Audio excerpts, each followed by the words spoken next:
want to thank everybody for being here on our new little Monday afternoon tradition for the press conference today. I hope this works out well for you all. We're obviously very honored to be opening up the 150th college football season, a week ahead of everybody else. Not just the fact that it's Miami, but the fact that it's Miami and Florida, two of the big three schools in the state of Florida. When you think about the history of college football, the sport may not have been invented in this state, but it was certainly revolutionized in this state. You're talking about 11 national championships in less than the last 40 years. It's over a quarter by my math. And to have two of the marquee programs in this state open up the curtains on the 2019 season is a pretty cool thing that we're just excited to be a part of. Obviously in Florida, we've got an outstanding opponent. Just all the rankings that just came out, pretty much consensus, top 10 team, and for good reason. I look at the way that they finished a year ago, and I really look at two programs in a way separated by 12 months. I look at Dan Mullen and his staff coming in and inheriting a 4-win team 2 years ago, changing the culture of that program. And I think of us both being 5-1 on the same weekend last October. And Florida's down 21-3 to Vanderbilt and finds a way to come back and win that game. And then that night we go play Virginia, and in a close game we find a way to not win that game. And I thought the Florida win versus Vanderbilt a year ago, and then they came home a couple weeks later and were playing South Carolina under very similar circumstances, came back from a double-digit deficit. I thought that gave them the confidence where they played their best football in the final 4 games, where they won all 4 games by a truckload of points and finished the year with 10 wins and a top 10 ranking, where our season went the opposite direction, losing 4 out of our last 6 and sort of limping across the finish line. So our one of our main objectives this off season has been to find that competitive spirit, that drive, that backbone that benefited Florida a year ago, and we know that they will provide that test because obviously I know Coach Mullen well. I know Nick Savage, their strength coach. I know how their teams will be conditioned, and I know the energy and the toughness that they will play with. Certainly, when you look at their personnel, you're probably talking about as good a skill as anybody we're going to see all season. Starting on the offense side, I think their backs, I don't know if we'll play a stable of running backs that will run as hard and try to run through tackles and contact like their backs will. They have I think their top 6 receivers are back from last season, so a bunch of guys that can make plays down the field, and then a quarterback in Felipe Franks who, the two things that jump off on film, number one is just his size, the way he can fall forward as a runner, which is a big deal on short yardage and goal line, but just his arm strength. I mean, he can zip throws across the field at a rate that really catches your attention defensively. Certainly they're young up front, no different than the way we are young up front. But when you have the skill and you've got a quarterback that's got some game experience, they can do some things to try to minimize that impact. Defensively, I think you'll see two teams that are somewhat structurally similar, at least philosophically similar. They create a lot of havoc with their front. They were outstanding in their pass defense a year ago, and a lot of that they rely on making the quarterback uncomfortable. They'll play an even and an odd front, create a lot of turnovers a year ago. We know that turnovers in season openers are obviously paramount in any game they are, but in season openers, because of the lack of usually live contact that both teams have had, just the idea of getting tackled and maintaining possession of the ball, especially the quarterback position. Because those guys on both sides have not been getting a lot of contact, and there'll probably be some contact on quarterbacks for both sides on Saturday night. So they create a lot of turnovers, and obviously have an outstanding secondary led by their corners, who again will probably be as good as any corners we play against this year. The part of the game that nobody wants to talk about usually is special teams, which in my mind in opening games has much to say about who wins and loses as anything else. They return as good of a punter and kicker as anybody in the country, not just in terms of field goal accuracy, but kickoff and touchback percentage. A punter that can change the field. We saw how important a year ago field position was in terms of where we're starting. When you're playing against two very solid defensive units, it's not complicated. The closer you start towards the goal line, the more that helps, and that's going to come down to what? Special teams, turnovers, right? That's what the big change of field position tend to occur. So quite a challenge, but I think it's been on our mind all offseason. It's been a game that has been able to give us a focus in terms of every lifting session, every running session, and certainly throughout our training camp here in August. We got through our training camp well. We had our dress rehearsal scrimmage on Friday night at Hard Rock, which I thought thought procedurally went very well, getting us ready to go function in a game setting.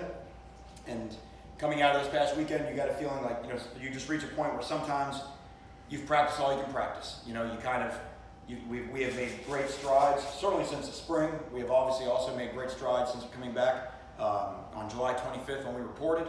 But now we got to go play a game. Sometimes you just got to get in a game, you just got to go mix it up with somebody else, find out what you're all about, find out, who shines under the bright lights. It's going to be a very emotional setting. Both teams will be very highly energized. It's not a game where motivation will be the deciding factor. Inspiration will be there for everybody. It's going to be a matter of who can sustain their focus over 60 minutes and continue to compete at a very high level over the course of what should be an awesome night for college football. So with that, I'll open it up for anybody's questions. Manny, okay, got it. Go. Okay, sorry. Manny, how did Zion separate himself and win the job at left tackle? Zion at left tackle, in a strange way, reminds me of the linebackers when they were here spring of their freshman year. First of all, Zion impressed in off-season program, in our Met Drill program. Like, look at this guy. I mean, his athleticism is really off the charts. His body was changing. David Feely and his staff did an amazing job in terms of putting on weight. Kyle Bellamy and nutrition. Butch Berry, just getting him, ready and versed in the offense. But it was one of those deals where you're like, well, he might be our best guy there. Let's put the freshman in. Let's kind of see what happens. And I remember saying the exact same thing with Shaq Corbin and Mike Pickney and Zach McLeod in the spring of 16. And what happened is he just maintained the job from there on out. He is a highly motivated young man. He's very mature beyond his years. And he does not look like a young guy out there. And now what helps, and again, very similar like Pickney and Shaq, for example, what helps is he has above the charts athleticism. So, even if he makes a mistake, he's got the quickness to make up for it at some time. So again, he's a guy that, now, I also remember Pickney, Quarterman, and McLeod, their first month of their freshman year. They're a lot different today than they were then, but Zion has for sure earned our tackle spot. Manny, I just saw the depth chart, and I'm wondering, I see Tate Martell or Nikosi. Right. At backup, can you talk about that position and how each of those guys are performing, and also, the Martell practicing a little at receiver, what's going on with that? Yeah, right now, Tate and Nikosi are battling out to be our number 2 quarterback. And we just felt like after we got through last Friday that we had not, as we were really getting to the game plan stuff for the opener, to really see which of the 2 guys could really grasp that. So Tate is still, to that point, he may be our second quarterback, so it's hard to have him play another position when he may be our next guy in, God forbid if something would happen to Jared. So to me right now, that's really the battle that's going on. And if he weren't, would that be a possibility? If Nikosi is eventually chosen as the backup, would it be a possibility that Tate could play receiver? That would be up to Tate, but we're going to do whatever we can to get our best personnel on the field the best way to help us win a game. Okay. Manny, okay. Yes. You talked about the tradition of this game, college football, and obviously with Manny program long ago. Just curious, because I don't think you've ever been a coach in this series. What's your experience as a fan? You ever been to this rivalry game before within the stadium? I think the only time I've been to a Miami, Florida game, I think was the 31-4 game at the Orange Bowl. It was hard to find, right? They haven't been down here all that often, and I don't think the 2 schools played at all in the 90s. So, but yeah, I do remember that day. I do remember the 31-4 game. Hard to get 4 sometimes, so that's kind of one that you tend to remember. But what I do remember is that when Miami and Florida State and Florida, when they played each other, normally whoever won that game, we used to say whoever won the state championship usually had the inside track for the national championship, and that's gone away for whatever reason. But there's no reason why that can't be the rule of law again, and I'm sure Dan Mullen, Willie Taggart, they all feel the same way, and I know we do here. Manny, you can talk about not only what it's going to feel like finally being a head coach in your first college football game, but also looking across the sideline, seeing Dan Mullen, a guy who you've shared a sideline with, and also if you could just touch on how much you respect him as a head coach, also him as a play caller. Yeah, well, let's even start there. Just as a person, I've got a lot of respect for Dan Mullen. I think personally we get along very well. Consider him a friend. we've worked together twice, and in 2 of those years, Mississippi State had 2 of the best years in their history. I feel like we've always viewed the game similarly. He's kind of a very creative guy, a little bit of an outside-the-box type thinker, and we try to always be the same way defensively, and I think that's why we always got along well together. I know that his offense is very well thought out. And it's not just Dan at this point, it's staff, a bunch of guys I know, like John Hevesy and Brian Johnson and Billy Gonzalez and Greg Knox.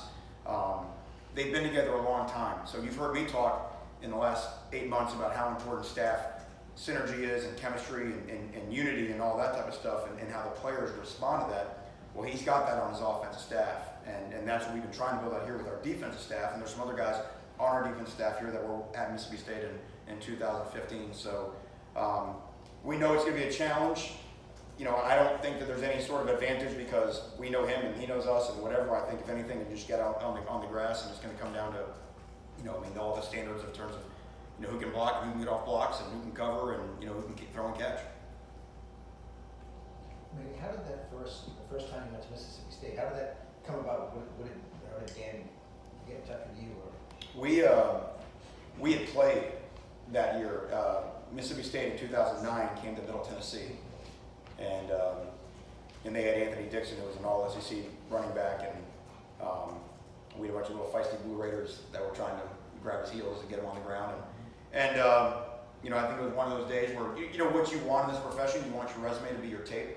You want your resume to be what, actually what you put on the field and not, some, making phone calls or, running the hallways at the convention or whatever. So I think whatever it was that we put on tape that, prior to scouting us and then on that day, gave him an idea that when he had a defensive coordinator spot open after the year that we got in contact that way.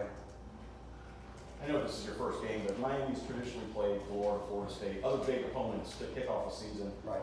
What's the difference between playing a big game like this where the nation is watching versus, maybe the D2 school or whatever? Obviously a lot more pressure right off the bat, correct? Well, where it's going to really factor in, again, and you think about it on both sides, is the players with the least amount of experience.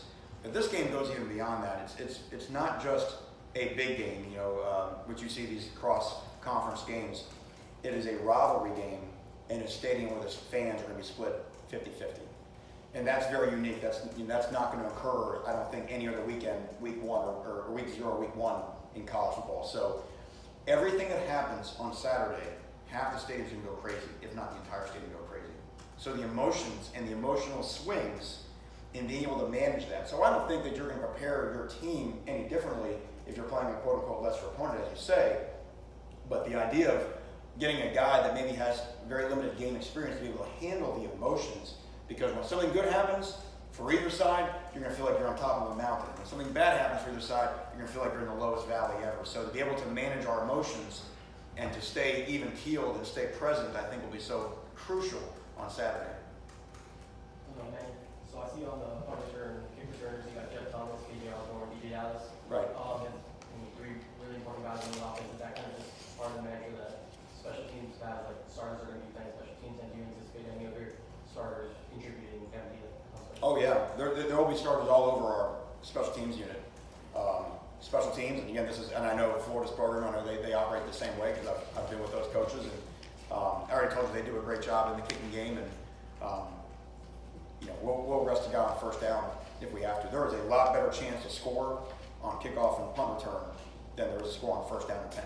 It's just the nature of the game. There's a lot of space, there's a lot of grass available, so to get the ball in a guy like, whether it's Jeff or KJ's or DJ's hand with all that grass, I know Dan Enos he'd love to scheme a play to have that grass and separation between him and the defense. So that's really what happens every time someone kicks the ball to us. Maybe when I ask you about John Campbell and just what he showed during camp to bring the starting job at the right time. John is a guy that has just gotten better and better, and it was probably maybe the second week, maybe the second scrimmage, if I have it right, where he just, same thing, took a step up, and you always see, you're like, okay, work with that one unit, and there's a couple things that happens. Number one, usually when you work with the ones, you're working with guys who know what they're doing a little more, so they can all communicate. So sometimes there's actually a kick-on effect from that. But secondly, you want to see if the guy can handle it, because you're also going against a one defense. We went ones versus ones up until Friday night, and John never looked out of place. And again, we've always thought that John's very talented. He just, again, we have a young offensive line, we have guys that we know are going to be really, really good, and John's earned a spot. Manny, you were talking a minute ago about how half the stadium at least is going to go crazy after every good play or bad play and the emotional swings that can bring. You're a very emotional coach as well, which as a DC anyway. How do you anticipate having to temper that at all? Because kids follow your lead, and in a game like this, if the kids let emotions go too far, that could be 15 yards. Where's the line been at scrimmages about how much emotion you want kids really bringing to the field? Well, I can't wait to see my emotion, because at the scrimmages, every time something good happens, something's bad happening for the other team. So I'm really excited that when something good happens for Miami, that I can really cheer, because every time I'm like, okay. So, no, I think, and we have discussed this as a coaching staff, the importance of our poise, because, both teams are really good. I mean, there's going to be some, give and take in this game, and in the most perfect laid plans, both sides are going to have good things happen. So they'll be watching us. They'll be watching us, because that's where they can, if they see that we've lost confidence in them, or that we're in a panic mode, then they'll certainly get in a panic mode. So I think that's something that's very important for not just me, but our entire staff, to keep our poise during the game. Manny, what was your first impressions when you saw Lou Henry, and then what have you learned about him since? I think I may have mentioned this, but when Lou came here on his official visit, I was in Philadelphia. So I never met him until he came here for good this summer. No, we had spoken on the phone and that type of deal, but my impression, since he has been here, is he's an outstanding man. He's very bright. Wants to be a part of the team. Wants to be one of the guys. Has really fit in well with our other players. And forget about the fact he's from Australia. Forget about the tattoos, even just the age. I was at Florida State when we had Chris Wanky. He was 26, and it's just a little different. I think we had some GAs that he may be older than, but he's really fit in with the team really well. And then obviously, when his foot goes through the ball, it makes a unique sound. I mean, it's really impressive watching him kick the football. And when we talk about how important field position will be in this game, he can be really a valuable weapon for us. Can you play another position? Could he play another position? He's going to play punter right now. And if we cover well, that'll be the only thing I'm going to do is kick it and then run off the field and high five the coaches. Couple more for Coach. Yeah, here. Hey, Manny. So you have 9 upperclassmen starting on defense, 5 upperclassmen starting on offense. I don't think I ever asked you since you became head coach about roster balance and the position numbers in each position and the upperclassmen versus the underclassmen position. Are you happy with the overall balance of your roster? How many years might it take for it to be exactly where you want in recruiting? Can you address that a little bit? Yeah, generally in year one, your roster will be out of balance. And I bet if you ask Dan Mullen the question today, I bet he would say his roster's out of balance as well. There's attrition that happens with the new program. And then we're all in a little bit of different era with the transfers, which, as we know, work in both directions. So, for lack of a better term, keeping the middle class of your football team around for the long haul is going to be a trick, right? Because the guys that are maybe not quite starters, as they get into their second, third, or fourth year in the program, they have a lot of incentive now to leave from outside influences. So, no, we're not where we need to be. That will be when that will occur. It's a little different now too, because can you fill in some blanks with some transfers? Can you get older, at some spots? But that's something that as the calendar year goes on and we get closer to signing day, that we can look. And they're also talking about maybe changing the rules on over-signing, taking more than 25 in a class, which I think everyone in college football would be for. And we have Sam Brooks, second string middle linebacker, played the end in high school. How do you feel like he's transitioning to the position? Sam's done really well, and that's something that we've seen that before, because a lot of times, when Sam was a terror at Miami Northwestern coming off the edge, but you have to be able to project, and that's something that goes back to the Jimmy Johnson and Schnellenberger days here, that you take guys and get into different positions and get your speed on defense. And Sam is a guy that we know can run. When he gets fully developed, it's going to be really, really impressive to see. But he's already made great gains since he's been here, and Sam's a very, very old soul type guy, very mature and very serious about his business, and came in this summer and really started to pick up the defense well. Manny, I see Bubba Bolden is behind Gervin. Right. How has he been doing? I wasn't sure if he was going to be able to play that first game, and then also the the other question is, do you foresee anyone not traveling to Orlando for the game based on rules violations? Number one, we expect to have everybody there on Saturday. Number two, Bubba has been drinking out of a fire hose a little bit since he came, because it's new, but Bubba's very intelligent and he has experience. So you can kind of same as everything, oh yeah, we used to call this, we used to call that. So he's picking it up, it's just now it's like that, when I start asking questions really fast, you have it really fast. And Bubba's a great learner. Physically, he stands out on the field with his range and athleticism, and there's some things that have wowed everybody in the program since he's been at practice. And as that happens, I think his role will increase more and more as the year goes on. Thank you. Thank you, everybody. Thank you all. Thanks.